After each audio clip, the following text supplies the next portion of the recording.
स्मारक बांधा. अरे कुणाची स्मारक बांधा, कशाची स्मारक बांधा? नाहीतर 2019 मध्ये तुमची स्मारक बांधण्याची तयारी करा. 29 मध्ये कुणाची स्मारक?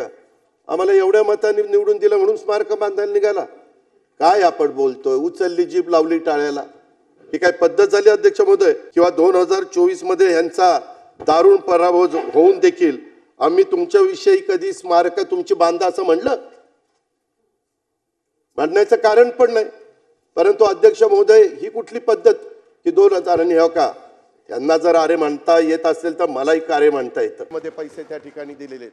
हे कुणीच त्या ठिकाणी ह्याच्या पाठीमागच्या काळामध्ये केलेलं नव्हतं. अध्यक्ष महोदय, काही काही जण आवेशामध्ये भारतरत्न, पद्मविभूषण अशा सर्वोच्च सन्मानाने गौरवलेल्या आणि ज्यांच्याकडनं भारताच्या जडणघडणीमध्ये औद्योगिक विकासामध्ये मोलाचं योगदान मिळालेलं आहे अशा सामाजिक क्षेत्रात, त्यातही आरोग्य क्षेत्रात ज्यांनी नेहमीच एक हात देण्याचं काम केलेलं आहे, त्या टाटा समूहाविषयी देखील अपमान होईल अशा प्रकारचं वाक्य बोलून दाखवलेलं आहे. आणि त्या वाक्याचा उच्चार करणं देखील अध्यक्ष महोदय मला या ठिकाणी उचित वाटत नाहीये. टाटा समूहाविषयी एक आदराचं स्थान हे आपल्या देशाला पण आहे आणि आपल्या महाराष्ट्राला पण आहे आणि भारतीयांच्या मनामध्ये देखील आहे. आणि त्याच्यामुळं असे अनुद्गार आपल्यासारख्या काही सन्माननीय सदस्यांनी विरोधी पक्षाच्या काढणं, त्यांच्या मुखातनं ऐकल्यावर अध्यक्ष महोदय वाईट वाटतं. बोलण्याचा कोणाचा व्यक्तिगत अपमान होईल असं कोणी या सभागृहामध्ये बोलता कामा नये असंही मी त्या ठिकाणी म्हणेन. काही म्हणले की कुठं गेला तुमचा वादा? त्याच्यामध्ये असंही अनेकांनी भाषणात विचारलं आणि स्मारक बांधण्याची आणि सन्माननीय व्यक्तींची अवमानाची भाषा करणाऱ्यांना अध्यक्ष महोदय या चर्चेच्या निमित्तानं मी एवढंच सांगू इच्छितो, जिसे निभा ना सकूं ऐसा वादा नहीं करता, जिसे निभा ना सकूं ऐसा वादा नहीं करता, जिसे निभा ना सकूं मैं बातें अपने ताकत से ज़्यादा नहीं करता, मैं बातें अपने ताकत से ज़्यादा. त्याच्यामध्ये अवकात होतं पण अवकात शब्द मलाच बरोबर वाटला नाही. त्याच्यामध्ये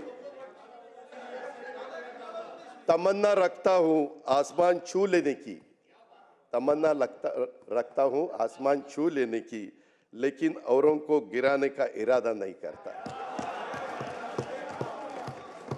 जयंतराव,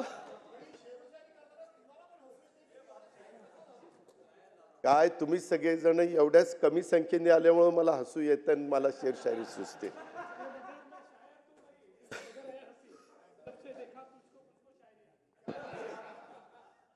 या अर्थसंकल्पात मागील काही वर्षामधल्या योजना बंद केल्याचा प्रसार माध्यम पण अध्यक्ष महोदय सातत्याने दाखवत आहेत आणि सभागृहातल्या पण काही सदस्यांनी त्याच्याबद्दलचा उल्लेख त्या ठिकाणी केला.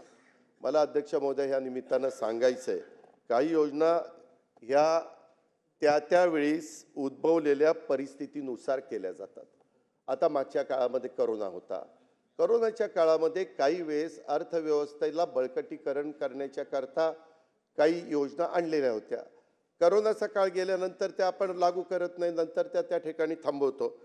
सर्वच योजनांचं वेळोवेळी पुनर्विलोकन होत असतं आणि ज्या योजना कालबाह्य ठरतात त्या अध्यक्ष महोदय बंद पण केल्या जातात. कधी कधी आम्ही असंही करतो, समजा आमची राज्य सरकारची योजना आहे आणि साधारण तशाच पद्धतीनं दुसरी योजना केंद्राने आणली, तर केंद्राची योजना आल्यानंतर केंद्राचा जर निधी आपल्या राज्याला जास्तीचा मिळवून घेण्याची ताकद त्या राज्य सरकारमध्ये असेल तर आपली योजना बंद करून त्या योजनेचा निधी दुसरीकडे पण अध्यक्ष महोदय त्या ठिकाणी डायव्हर्ट करता येतो.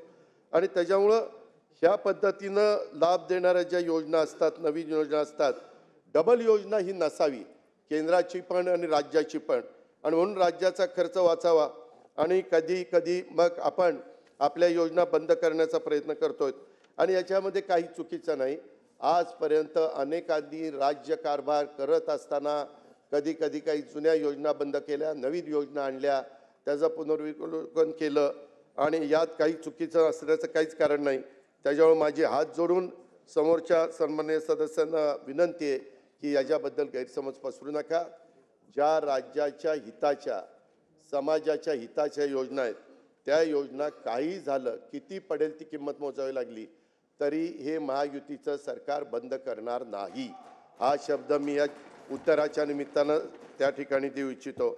अध्यक्ष महोदय, आम्ही हे चांगलं केलं, आमचंच खरं असं सरदोपट उत्तर मी अर्थमंत्री म्हणून अजिबात त्या ठिकाणी देणार नाही. त्यापेक्षा अर्थसंकल्पामागील मुख्य विचार सांगण्याचा अध्यक्ष महोदय माझ्यासारख्या कार्यकर्त्याचा प्रामाणिकपणे प्रयत्न आहे. आपण सर्वांनी एक लक्षात घेतलं पाहिजे, आपल्या देशाचे पंतप्रधान नरेंद्र मोदी साहेबांनी एक लक्ष्य ठरवलेलं आहे की 2047 पर्यंत आपला देश विकसित राष्ट्राच्या पंक्तीत जाऊन त्या ठिकाणी बसलेला असेल. महाराष्ट्र विशेष करून मुंबई आणि ही देशाची आर्थिक राजधानी आहे आणि नेहमीच महाराष्ट्राच्या देशाच्या प्रगतीत पूर्वीपासून स्नेहाचा वाटा राहिलेला हा देशाने पाहिलेला आहे. त्यामुळे पंतप्रधान महोदयांनी आपल्या देशासाठी निश्चित केलेले हे जे काही लक्ष्य आहे ते गाठण्यासाठी महाराष्ट्र कुठं कमी पडणार नाही. स्वतः मुख्यमंत्री आणि त्यांचं अख्खं मंत्रिमंडळ ह्या संदर्भामध्ये फार बारकाईनं लक्ष ठेवून आहे आणि महाराष्ट्र सर्वांच्यापेक्षा ह्या गोष्टीमध्ये जास्त योगदान देईल हे या अर्थसंकल्पाच्या माध्यमातून साध्य करण्याचा प्रामाणिकपणे प्रयत्न हा आमच्या महायुतीच्या सरकारने केला आहे. आणि त्याच्यामुळे विकसित भारत आणि विकसित महाराष्ट्र हा मी 10 मार्चला सादर केलेला अर्थसंकल्पाचा अध्यक्ष महोदय मूळ गाभा होता. राज्याच्या खर्चाचा प्राधान्यक्रम हा गरजेनुसार अध्यक्ष महोदय बदलत असतो.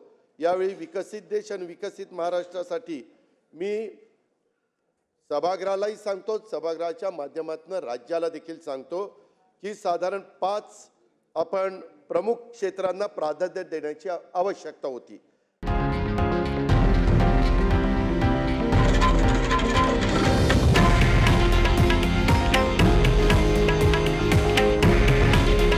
हे आहे देशातील नंबर 1 न्यूज नेटवर्क आणि आपण पाहत आहात TV9 मराठी. काळजी तुमची, हित महाराष्ट्राचं.